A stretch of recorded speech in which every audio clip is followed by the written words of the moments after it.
ಸಿದ್ದು ಬಣ secret meeting. ಹಳ್ಳಿ ಹಕ್ಕಿಗೆ ಈ ಪಾರ್ಟಿ ಉರಿ. ಏನಿದು ಟಾರ್ಗೆಟ್ ಸಿದ್ದು? ಹೇ ಎವ್ರಿಬಡಿ, ನಮಸ್ಕಾರ, welcome back to our channel. ನಮ್ಮ ಕರ್ನಾಟಕ ಪಾಲಿಟಿಕ್ಸ್ ಅಂದಮೇಲೆ ಅಲ್ಲಿ ದಿನಕ್ಕೊಂದು ಡ್ರಾಮಾ, ಗಂಟೆಗೊಂದು ಟ್ವಿಸ್ಟ್, ಅಸಮಾಧಾನ, ಸಮಾಧಾನ ಇವೆಲ್ಲವೂ ಇದ್ದೇ ಇರುತ್ತೆ ಅಲ್ವಾ. ಕಳೆದ ಕೆಲವು ದಿನಗಳಿಂದ ಯಾರಿಗೆ ಯಾವ ಖಾತೆ ಸಿಗುತ್ತೆ ಅಂತ ರಾಜ್ಯ ರಾಜಕಾರಣದಲ್ಲಿ ನಡೆಯುತ್ತಿದ್ದ ಬಹುನಿರೀಕ್ಷಿತ ಮಿಷನ್ ಖಾತೆ ಹಂಚಿಕೆ ಫೈನಲಿ ಒಂದು ಹಂತಕ್ಕೆ ಬಂದು ಮುಗಿದಿದೆ.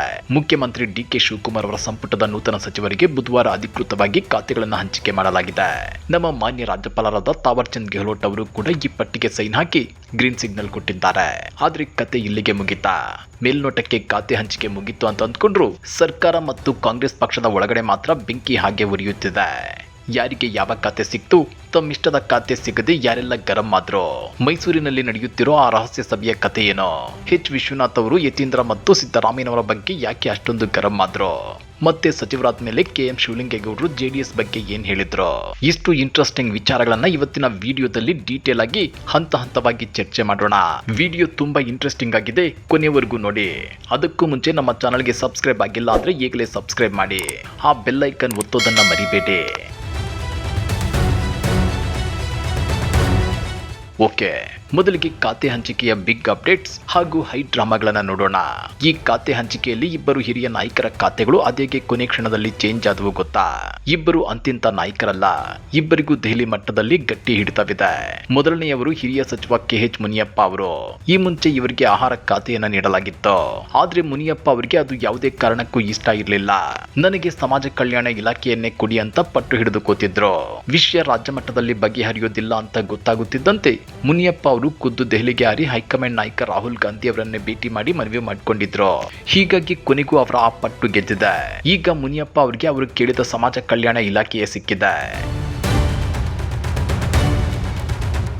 ಇನ್ನೊಂದೆಡೆ ಮತ್ತೊಬ್ಬ ಹಿರಿಯ ಸಚಿವ ರಾಮಲಿಂಗಾರೆಡ್ಡಿ ಅವರ ಕತೆ ನೋಡಿ. ಇವರಿಗೆ ಮೊದಲು ಜಲಸಂಪನ್ಮೂಲ ಖಾತೆ ನೀಡಲಾಗಿತ್ತು. ಆದ್ರೆ ರಾಮಲಿಂಗಾರೆಡ್ಡಿ ಅವರಿಗೆ ಜಲಸಂಪನ್ಮೂಲ ಇಲಾಖೆ ಸಿಕ್ಕಿದ್ದು ತೀವ್ರ ಅಸಮಾಧಾನ ತಂದಿತ್ತು. ಪರಿಸ್ಥಿತಿ ಎಷ್ಟರ ಮಟ್ಟಿಗೆ ತಲುಪಿತ್ತು ಅಂದ್ರೆ ಅವರು ಸಚಿವ ಸ್ಥಾನಕ್ಕೆ ರಾಜೀನಾಮೆ ಕೊಟ್ಟು ಹೊರಬರುವ ಹಂತಕ್ಕೆ ಹೋಗ್ಬಿಟ್ಟಿದ್ರು. ಹೈಕಮಾಂಡ್ಗೆ ಪರಿಸ್ಥಿತಿ ಕೈಮೀರುತ್ತೆ ಅಂತ ಗೊತ್ತಾಗಿ ಕೊನೆ ಕ್ಷಣದಲ್ಲಿ ಡ್ಯಾಮೇಜ್ ಕಂಟ್ರೋಲ್ ಮಾಡಿ ಅವರಿಗೆ ಅರಣ್ಯ ಖಾತೆಯನ್ನ ನೀಡಲಾಗಿದೆ. ಖಾತೆಗಳೇನೋ ಹಂಚಿಕೆ ಆಯ್ತು, ಆದ್ರೆ ಕತೆ ಇಲ್ಲಿಗೆ ಮುಗಿಲಿಲ್ಲ. ಸಂಪುಟ ವಿಸ್ತರಣೆ ಮತ್ತು ಖಾತೆ ಹಂಚಿಕೆ ಬೆನ್ನಲ್ಲೇ ಕಾಂಗ್ರೆಸ್ ಪಕ್ಷದೊಳಗಿನ ಅಸಮಾಧಾನವನ್ನ ಶಮನಗೊಳಿಸಲು ಹೈಕಮಾಂಡ್ ಹಾಗೂ ರಾಜ್ಯ ನಾಯಕತ್ವ ಹರಸಾಹಸ ಪಡ್ತಿದೆ. ಈ ಮಧ್ಯೆ ಸಾಂಸ್ಕೃತಿಕ ನಗರಿ ಮೈಸೂರಿನಲ್ಲಿ ಒಂದು ದೊಡ್ಡ ರಾಜಕೀಯ ಪ್ಲಾನ್ ನಡೀತಿರೋ ಸುಳಿವು ಸಿಕ್ಕಿದೆ. ಸಚಿವ ಸ್ಥಾನ ಕೈತಪ್ಪಿದ್ದಕ್ಕೆ ತೀವ್ರ ಬೇಸರಗೊಂಡಿರುವ ಮೈಸೂರು ಜಿಲ್ಲೆಯ 3 ಹಿರಿಯ ನಾಯಕರು ಮೈಸೂರಿನಲ್ಲಿ ತಡರಾತ್ರಿ ರಹಸ್ಯ ಸಭೆ ನಡೆಸಿದ್ದಾರೆ. ಹಾಗಾದ್ರೆ ಯಾರವರು ಗೊತ್ತಾ? ಮಾಜಿ ಮುಖ್ಯಮಂತ್ರಿ ಸಿದ್ದರಾಮಯ್ಯನವರ ಆಪ್ತ ವಲಯದಲ್ಲಿ ಗುರುತಿಸಿಕೊಂಡಿರುವ ಮಾಜಿ ಸಚಿವರಾದ doctor HC Mahadevappa, K Venkatesh ಮತ್ತು ತನ್ವೀರ್ ಸೇಠ್. ಈ ಮೂವರ ಭೇಟಿ ಈಗ ರಾಜ್ಯ ರಾಜಕಾರಣದಲ್ಲಿ ಹೊಸ ರಾಜಕೀಯ ಸಮೀಕರಣಗಳ ಚರ್ಚೆಗೆ ದಾರಿ ಮಾಡಿಕೊಟ್ಟಿದೆ. ಸಭೆಯ ನಂತರ ಮಾಧ್ಯಮಗಳ ಮುಂದೆ ಬಂದು ತನ್ವೀರ್ ಸೇಠ್ ಅವರು ತುಂಬಾ ಜಾಣತನದಿಂದ ರಾಜಕೀಯವಾಗಿ ಡಿಪ್ಲೊಮ್ಯಾಟಿಕ್ ಆಗಿ ಉತ್ತರಿಸಿದ್ರು. ಪಕ್ಷದಲ್ಲಿ ಎಲ್ಲವೂ ಸರಿಯಾಗಿದೆ ಅಂತಾನೂ ನಾನು ಹೇಳಲ್ಲ, ಹಾಗಂತ ಎಲ್ಲವೂ ಕೆಟ್ಟು ಹೋಗಿದೆ ಅಂತಾನು ಹೇಳಲ್ಲ ಅಂತ ಅಡ್ಡುಗೋಡೆ ಮೇಲೆ ದೀಪವಿಟ್ಟಂತೆ ಮಾತನಾಡಿದ್ರು. ಆದ್ರೆ ತಮಗೆಲ್ಲ ಅನ್ಯಾಯವಾಗಿದೆ ಅನ್ನೋದನ್ನ ಮಾತ್ರ ಅವರು ನೇರವಾಗಿಯೇ ಒಪ್ಪಿಕೊಂಡಿದ್ದಾರೆ. ತನ್ವೀರ್ ಸೇಠ್ ಅವರ ಪ್ರಮುಖ ಮಾತುಗಳನ್ನ ಗಮನಿಸಿದ್ರೆ ನಾವೆಲ್ಲ ಒಟ್ಟಾಗಿ ಸೇರಿದ್ದೇವೆ, ನಮಗೆ ಎಲ್ಲಿ ಮತ್ತು ಯಾಕೆ ಅನ್ಯಾಯ ಆಯ್ತು ಅಂತ ಸುಮ್ಮನೆ ಕುಳಿತು ಚರ್ಚಿಸಿದ್ದೇವೆ. ಈ ಅನ್ಯಾಯದ ಬಗ್ಗೆ ಹೈಕಮಾಂಡ್ ಬಳಿ ಖುದ್ದಾಗಿ ಮಾತನಾಡುತ್ತೇವೆ. ನಮ್ಮ ಶಕ್ತಿಯನ್ನ ಪ್ರದರ್ಶಿಸಲು ನಾವು ಸಚಿವರಾಗಬೇಕಿಲ್ಲ. ನಮ್ಮ ಮೂವರು ನಮ್ಮದೇ ಆದ ಸಮುದಾಯಗಳ ಸ್ವತಂತ್ರ ಬೆಂಬಲವಿದೆ. ಸೂಕ್ತ ಸಮಯ ಬಂದಾಗ ನಮ್ಮ ಶಕ್ತಿಯ ಬಗ್ಗೆ ಮಾತನಾಡುತ್ತೇವೆ. ಈ ಸಭೆ ಜಸ್ಟ್ ಒಂದು ಆರಂಭವಷ್ಟೇ, ಶಕ್ತಿ ಪ್ರದರ್ಶನದ ಮುನ್ನುಡಿ ಅಂತ ಹೇಳಿ ಕಾಂಗ್ರೆಸ್ ಹೈಕಮಾಂಡ್ಗೆ ಪರೋಕ್ಷ ಎಚ್ಚರಿಕೆ ಕೊಟ್ಟಿದ್ದಾರೆ. ಇನ್ನೊಂದು ಕಡೆ ಡಾಕ್ಟರ್ HC ಮಹದೇವಪ್ಪನವರು ನಾವಿಬ್ಬರೇ ಅಲ್ಲ, ಮೂವರು ಸೇರಿ ಸಭೆ ಮಾಡಿದ್ದೇವೆ. ಸದ್ಯಕ್ಕೆ ಮಾಧ್ಯಮಗಳ ಮುಂದೆ ರಾಜಕೀಯ ಮಾತನಾಡಲು ಬಯಸೋದಿಲ್ಲ. ಎಲ್ಲಿ ತಪ್ಪಾಗಿದೆ ಎಂಬುದರ ಕುರಿತು ಚರ್ಚೆ ಮಾಡಿದ್ದೇವೆ ಅಂತ ಎಚ್ಚರಿಕೆಯ ಮಾತುಗಳನ್ನಾಡಿದ್ದಾರೆ. ಆದ್ರೆ ಇಲ್ಲೊಂದು ಟ್ವಿಸ್ಟ್ ಇದೆ ನೋಡಿ. ಈ ಮೂವರು ನಾಯಕರು ಸಭೆ ನಡೆಸುತ್ತಿದ್ದ ಸ್ಥಳಕ್ಕೆ ನಗರಾಭಿವೃದ್ಧಿ ಸಚಿವ ಡಾಕ್ಟರ್ ಯತೀಂದ್ರ ಸಿದ್ದರಾಮಯ್ಯ ಕೂಡ ದಿಢೀರಾಗಿ ಆಗಮಿಸಿದ್ರು. ಮೂಲಗಳ ಪ್ರಕಾರ ಅಸಮಾಧಾನಗೊಂಡ ನಾಯಕರನ್ನು ಶಮನ ಮಾಡಲು ಯತೀಂದ್ರ ಪ್ರಯತ್ನಿಸಿದ್ದಾರೆ.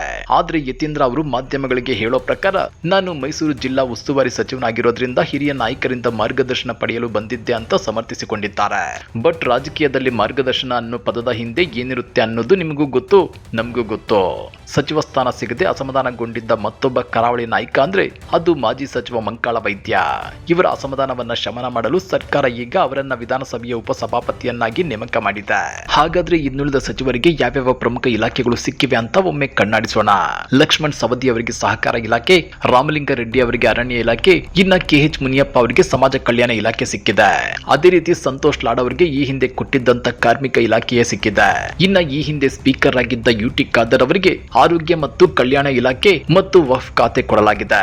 ಶಿವರಾಜ್ ತಂಗಡಿಗೆ ಅವರಿಗೆ ಹಿಂದುಳಿದ ವರ್ಗಗಳ ಕಲ್ಯಾಣ, ಕನ್ನಡ ಮತ್ತು ಸಂಸ್ಕೃತಿ ಇಲಾಖೆ ಸಿಕ್ಕಿದೆ. ಬಸವರಾಜ ರಾಯರೆಡ್ಡಿ ಅವರಿಗೆ ಉನ್ನತ ಶಿಕ್ಷಣ, ಎಚ್.ಸಿ. ಬಾಲಕೃಷ್ಣ ಅವರಿಗೆ ಪೌರಾಡಳಿತ, ಕೆ.ಎಸ್. ಬಸಂತಪ್ಪನವರಿಗೆ ಮುಜರಾಯಿ ಮೀನುಗಾರಿಕೆ ಇಲಾಖೆ ಸಿಕ್ಕಿವೆ. ಅದೇ ರೀತಿ ಎನ್ ಚೆಲುವರಾಯಸ್ವಾಮಿ ಅವರಿಗೆ ಜಲಸಂಪನ್ಮೂಲ ಇಲಾಖೆ, ಮಧು ಬಂಗಾರಪ್ಪನವರಿಗೆ ಪ್ರಾಥಮಿಕ ಮತ್ತು ಪ್ರೌಢಶಿಕ್ಷಣ ಇಲಾಖೆ ಮತ್ತು ಎಸ್.ಎಸ್. ಮಲ್ಲಿಕಾರ್ಜುನ್ ಅವರಿಗೆ ಗಣಿ ಮತ್ತು ಭೂ ವಿಜ್ಞಾನ ಇಲಾಖೆಯನ್ನ ಕೊಡಲಾಗಿದೆ. ಇದೇ ರೀತಿ ಬಿ ನಾಗೇಂದ್ರ ಅವರಿಗೆ ಯೋಜನೆ ಮತ್ತು ಸಾಂಖ್ಯಿಕ ಇಲಾಖೆ, ಪಿಎಂ ನರೇಂದ್ರ ಸ್ವಾಮಿ ಅವರಿಗೆ ಕೃಷಿ ಇಲಾಖೆ ಕೊಡಲಾಗಿದೆ. ಅದೇ ರೀತಿ ಸಿ ಪುಟ್ಟರಂಗ ಶೆಟ್ಟಿ ಅವರಿಗೆ ಪಶುಸಂಗೋಪನಾ ಇಲಾಖೆ ಜೊತೆಗೆ ರೇಷ್ಮೆ ಇಲಾಖೆ ನೀಡಲಾಗಿದೆ. ಟಿ ರಘುಮೂರ್ತಿ ಅವರಿಗೆ ಪರಿಶಿಷ್ಟ ಪಂಗಡ ಕಲ್ಯಾಣ ಖಾತೆ, ರಿಜ್ವಾನ್ ಅರ್ಷದ್ ಅವರಿಗೆ ಆಹಾರ ಮತ್ತು ನಾಗರಿಕ ಪೂರೈಕೆ ಇಲಾಖೆ, ರುದ್ರಪ್ಪ ಲಮಣಿ ಅವರಿಗೆ ಸಕ್ಕರೆ ಮತ್ತು ಜವಳಿ ಇಲಾಖೆಯನ್ನು ಕೊಡಲಾಗಿದೆ. ಇನ್ನ ಕೆಎಂ ಶಿವಲಿಂಗೇಗೌಡ ಅವರಿಗೆ ಅಬಕಾರಿ ಖಾತೆ, ವಿಜಯಾನಂದ ಕಾಶಪ್ಪನವರಿಗೆ ಸಣ್ಣ ಕೈಗಾರಿಕೆ ಖಾತೆಯನ್ನ ನೀಡಲಾಗಿದೆ. ಇತ್ತ ಜಮೀರ್ ಅಹಮದ್ ಅವರಿಗೆ ಈ ಮೊದಲು ಕೊಡಲಾಗಿದ್ದ ವಸತಿ ಖಾತೆಯನ್ನೇ ನೀಡಲಾಗಿದೆ. ಕೊನೆಯದಾಗಿ ಅಜಯ್ ಸಿಂಗ್ ಅವರಿಗೆ ಸಣ್ಣ ನೀರಾವರಿ ಮತ್ತು ಐಟಿ-ಬಿಟಿ ಖಾತೆಯನ್ನ ಹಂಚಲಾಗಿದೆ. ಆದ್ರೆ ಉಪಸಭಾಪತಿ ಹುದ್ದೆಯ ಹಿಂದೆಯೂ ಒಂದು ಕುತೂಹಲಕಾರಿ ಹೈಡ್ರಾಮಾ ನಡೆದಿದೆ.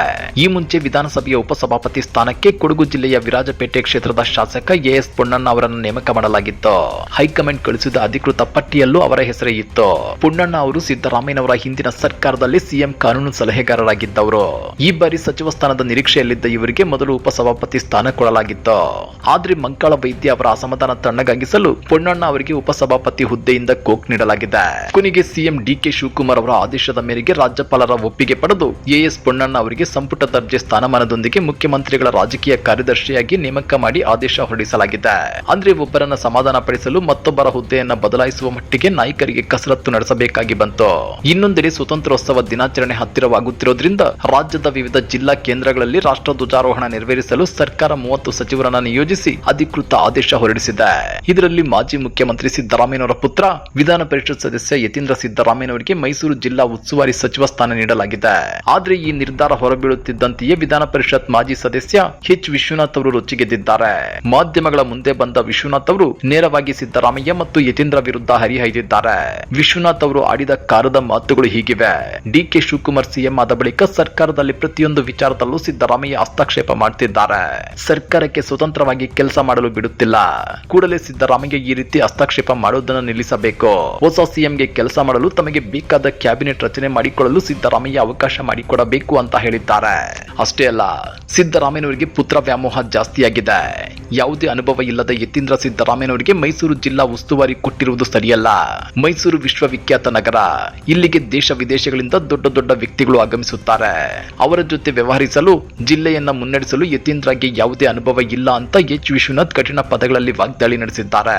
ಇನ್ನ ಇಷ್ಟಕ್ಕೆ ನಿಲ್ಲದ ಎಚ್ ವಿಶ್ವನಾಥ್ ಅವರು ಕಾಂಗ್ರೆಸ್ನ ಹಿರಿಯ ಶಾಸಕ ತನ್ವೀರ್ ಸೇಠ್ಗೆ ಸಚಿವ ಸ್ಥಾನ ನೀಡಬೇಕು, ಸಚಿವ ಸಂಪುಟದಲ್ಲಿ ಸಿದ್ದರಾಮಯ್ಯ ಹಸ್ತಕ್ಷೇಪ ನಿಲ್ಲಿಸಬೇಕು, ಸಿದ್ದರಾಮಯ್ಯ ಬ್ಲಾಕ್ ಮೇಲ್ ಮಾಡೋದನ್ನ ಕೈಬಿಡಬೇಕು, ಇದುವರೆಗೂ ಸಚಿವರಿಗೆ ಖಾತೆಗಳ ಹಂಚಿಕೆಯಾಗದಿರುವುದು ನಾಚಿಕೆಗೇಡು, ಈ ಬಗ್ಗೆ ಕಾಂಗ್ರೆಸ್ ಹೈಕಮಾಂಡ್ ಸೂಕ್ತ ನಿರ್ಧಾರ ಕೈಗೊಳ್ಳಬೇಕು ಅಂತ ಆಗ್ರಹಿಸಿದ್ರು. ಜೊತೆಗೆ ಸಿದ್ದರಾಮಯ್ಯ ದೇವರಾಜು ಅರಸು ಅವರ ಪಾದದ ಧೂಳಿಗೂ ಸಮವಲ್ಲ, ದೇವರಾಜ ಅರಸುಗೆ ಸಿದ್ದರಾಮಯ್ಯ ಎಂದಿಗೂ ಸರಿಸಮನಲ್ಲ, ನಿನ್ ಯಾವನಯ್ಯ ಸಿದ್ದರಾಮಯ್ಯ, ಅನ್ನರಾಮಯ್ಯ ಎಂದು ಹೇಳಿಕೊಳ್ಳುವ ಸಿದ್ದರಾಮಯ್ಯ ಕೇವಲ 5 ಕೆಜಿ ಅಕ್ಕಿ ಕೊಟ್ಟಿರಬಹುದು. ಆದ್ರೆ ದೇವರಾಜು ಅರಸು ಅವರು ಉಳುವವನೇ ಭೂಮಿಯ ಒಡೆಯ ಎಂಬ ಕ್ರಾಂತಿಕಾರಿ ನಿರ್ಣಯ ಕೈಗೊಂಡವರು. ಸಿದ್ದರಾಮಯ್ಯ ಇನ್ನು ಮುಂದೆ ಆದ್ರೂ ದೇವರಾಜು ಅರಸು ಅವರಿಗೆ ಸರಿಸಮ ಅಂತ ಹೇಳಿಕೊಳ್ಳೋದನ್ನ ಕೈಬಿಡಬೇಕು. ಹಿರಿಯ ನಾಯಕರಾದ ಕೆ ವೆಂಕಟೇಶ್, ಮಹದೇವಪ್ಪನವರಿಗೆ ಸಚಿವ ಸ್ಥಾನ ಕೊಡದೆ ಕಡೆಗಣಿಸಿರುವುದು ಸರಿಯಲ್ಲ ಅಂತೇಳಿ ಎಚ್ ವಿಶ್ವನಾಥ್ ಹೇಳಿದ್ದಾರೆ. ಎಚ್ ವಿಶ್ವನಾಥ್ ಅವರಿಗೆ ಅದ್ಯಾಕೆ ಸಿದ್ದರಾಮಯ್ಯನವರನ್ನ ಕಂಡ್ರೆ ಈ ಪಾರ್ಟಿ ಉರಿ ಅಂತೇಳಿ ಸೋಷಿಯಲ್ ಮೀಡಿಯಾದಲ್ಲಿ ಜನ ಪ್ರಶ್ನೆ ಕೇಳ್ತಿದ್ದಾರೆ. ಎಚ್ ವಿಶ್ವನಾಥ್ ಅವರನ್ನ ಸಿದ್ದರಾಮಯ್ಯ ವಿಶ್ವಾಸಕ್ಕೆ ತಗೊಂಡಿಲ್ಲ ಅಂತಾನ ಅಥವಾ ತಮಗೆ ರಾಜಕೀಯದ ಸಂಧ್ಯಾಕಾಲ ಬಂತು ಅಂತಾನ ಅನ್ನೋ ಅನುಮಾನಗಳು ಹುಟ್ಟುಕೊಂಡಿವೆ. ಇಷ್ಟೆಲ್ಲ ರಾಜಕೀಯ ಕೋಲಾಹಲಗಳ ಮಧ್ಯೆ ನೂತನ ಅಬಕಾರಿ ಸಚಿವರಾಗಿ ಅಧಿಕಾರ ವಹಿಸಿಕೊಂಡಿರುವ ಕೆಎಂ ಶಿವಲಿಂಗೇಗೌಡ ಒಂದು ಸ್ಟೇಟ್ಮೆಂಟ್ ಕೊಟ್ಟಿದ್ದಾರೆ. ಅವರ ಆ ಒಂದು ಸ್ಟೇಟ್ಮೆಂಟ್ ಇದೀಗ ಸಂಚಲನ ಸೃಷ್ಟಿ ಮಾಡಿದೆ. ಸಚಿವರಾದ ನಂತರ ಪ್ರಥಮ ಬಾರಿಗೆ ತಮ್ಮ ಸ್ವಕ್ಷೇತ್ರ ಅರಸೀಕೆರೆಗೆ ಬಂದಾಗ ಅಭಿಮಾನಿಗಳು ಅವರಿಗೆ ಅದ್ದೂರಿ ಸ್ವಾಗತ ಕೋರಿದ್ದಾರೆ. ಆಗ ಕಾರ್ಯಕರ್ತರನ್ನ ಉದ್ದೇಶಿಸಿ ಮಾತನಾಡಿರುವ ಶಿವಲಿಂಗೇಗೌಡರು ತಮ್ಮ ಹಳೆಯ ಪಕ್ಷ ಜೆಡಿಎಸ್ ವಿರುದ್ಧ ನೇರವಾಗಿಯೇ ವಾಗ್ದಾಳಿ ನಡೆಸಿದ್ದಾರೆ. ಒಂದು ವೇಳೆ ನಾನು ಜೆಡಿಎಸ್ ಜೆಡಿಎಸ್ ಪಕ್ಷದಲ್ಲಿ ಇನ್ನೂ 10 ವರ್ಷ ಉಳಿದುಕೊಂಡಿದ್ರು ಮಂತ್ರಿಯಾಗಲು ಸಾಧ್ಯವಾಗುತ್ತಿರಲಿಲ್ಲ ಅಂತೇಳಿ ಮಾಜಿ ಸಹೋದ್ಯೋಗಿಗಳಿಗೆ ಟಾಂಗ್ ಕೊಟ್ಟಿದ್ದಾರೆ. ತಮ್ಮ ಸುದೀರ್ಘ ಭಾಷಣದಲ್ಲಿ ಅವರು ಹೇಳಿದ್ದೇನು ಗೊತ್ತಾ? ಸತತ 4 ಬಾರಿ ಗೆಲುವು ನೀಡಿದ ಅರಸೀಕೆರೆ ತಾಲೂಕಿನ ಜನತೆಯ ಆಶೀರ್ವಾದ ಹಾಗೂ ಹೋರಾಟದ ಫಲವಾಗಿ ಇಂದು ಸಚಿವ ಸ್ಥಾನ ಸಿಕ್ಕಿದೆ. ನಿಮ್ಮ ಪ್ರೀತಿ ಅಭಿಮಾನಕ್ಕೆ ನಾನು ಮೂಕನಾಗಿದ್ದೇನೆ. ಕಳೆದ 80 ವರ್ಷಗಳಿಂದ ರಾಜ್ಯದಲ್ಲಿ ಅರಸೀಕೆರೆ ಕ್ಷೇತ್ರ ರಾಜಕೀಯವಾಗಿ ಹಿಂದುಳಿದಿತ್ತು. ಅರಸೀಕೆರೆ ಇತಿಹಾಸದಲ್ಲಿ ಮಂತ್ರಿ ಸ್ಥಾನ ಸಿಕ್ಕಿಲ್ಲ ಎಂಬ ಕೊರಗಿತ್ತು. ಜೆಡಿಎಸ್ ನಲ್ಲಿ ಸತತ ಗೆಲುವು ಸಾಧಿಸಿದ್ರು ಇವೆಲ್ಲ ಸಾಧ್ಯವಿಲ್ಲ. ಅರಸೀಕೆರೆ ಅಭಿವೃದ್ಧಿ ಆಗಲ್ಲ ಎಂದು ಮನಗಂಡೆ ನಾನು ಪಕ್ಷ ಬದಲಾವಣೆ ಮಾಡುವುದು ಅನಿವಾರ್ಯವಾಯಿತು. ಈಗ ಸಚಿವ ಸ್ಥಾನ ಸಿಕ್ಕಿದೆ. ಅರಸೀಕೆರೆಯನ್ನ ಇಡೀ ರಾಜ್ಯಕ್ಕೆ ಮಾದರಿ ಕ್ಷೇತ್ರವನ್ನಾಗಿ ಅಭಿವೃದ್ಧಿ ಪಡಿಸುವುದೇ ನನ್ನ ಪ್ರಮುಖ ಗುರಿ ಅಂತೇಳಿ KM ಶಿವಲಿಂಗೇಗೌಡ ಅವರು ಹೇಳಿದ್ದಾರೆ. ಸ್ನೇಹಿತರೆ, ಇದಿಷ್ಟು ಪ್ರಸ್ತುತ ಕರ್ನಾಟಕ ರಾಜಕೀಯದಲ್ಲಿ ನಡೆಯುತ್ತಿರುವ ಖಾತೆ ಹಂಚಿಕೆಯ ಹೈಡ್ರಾಮಾ, ಬಂಡಾಯದ ಮುನ್ಸೂಚನೆ ಮತ್ತು ನಾಯಕರ ಆರೋಪ ಪ್ರತ್ಯಾರೋಪಗಳ ಕಂಪ್ಲೀಟ್ ರಿಪೋರ್ಟ್. ಈಗ ನಿಮ್ಗೊಂದು ಪ್ರಶ್ನೆ, ಹೊಸ ಖಾತೆ ಹಂಚಿಕೆಯಲ್ಲಿ ಕಾಂಗ್ರೆಸ್ ಹೈಕಮಾಂಡ್ ತೆಗೆದುಕೊಂಡ ನಿರ್ಧಾರಗಳು ಸರಿಯಾಗಿವೆಯಾ? ಮೈಸೂರು ಜಿಲ್ಲಾ ಉಸ್ತುವಾರಿಯಾಗಿ ಯತೀಂದ್ರ ಸಿದ್ದರಾಮಯ್ಯನವರನ್ನ ನೇಮಕ ಮಾಡಿದ್ದರ ಬಗ್ಗೆ H. ವಿಶ್ವನಾಥ್ ಮಾಡಿರೋ ಆರೋಪದ ಬಗ್ಗೆ ನಿಮ್ಮ ಅಭಿಪ್ರಾಯವೇನು? ಸಚಿವ ಸ್ಥಾನ ಸಿಗದ ನಾಯಕರ ಈ ರಹಸ್ಯ ಸಭೆ ಮುಂದಿನ ದಿನಗಳಲ್ಲಿ ಸರ್ಕಾರಕ್ಕೆ ತೊಂದರೆ ತರಬಹುದಾ? ನಿಮ್ಮ ಮನಸ್ಸಲ್ಲಿರೋ ಅನಿಸಿಕೆಗಳನ್ನ ತಪ್ಪದೆ ಕೆಳಗಡೆ ಕಮೆಂಟ್ ಮಾಡಿ ತಿಳಿಸಿ. ವಿಡಿಯೋ ಇಷ್ಟ ಆಗಿದ್ರೆ ಖಂಡಿತ ಲೈಕ್ ಮಾಡಿ, ನಿಮ್ಮ ಫ್ರೆಂಡ್ಸ್ ಮತ್ತು ವಾಟ್ಸ್ಆಪ್ ಗ್ರೂಪ್ಗಳಿಗೆ ಶೇರ್ ಮಾಡಿ. ಮುಂದಿನ ರಾಜಕೀಯ ಅಪ್ಡೇಟ್ಸ್ಗಳಿಗಾಗಿ ನಮ್ಮ ಚಾನಲ್ಗೆ ಸಬ್ಸ್ಕ್ರೈಬ್ ಆಗೋದನ್ನ ಮರಿಬೇಡಿ. ಮತ್ತೆ ಸಿಗೋಣ ಮುಂದಿನ ವಿಡಿಯೋದಲ್ಲಿ. ಅಲ್ಲಿಯವರೆಗೂ ಟೇಕ್ ಕೇರ್, ಬಾಯ್.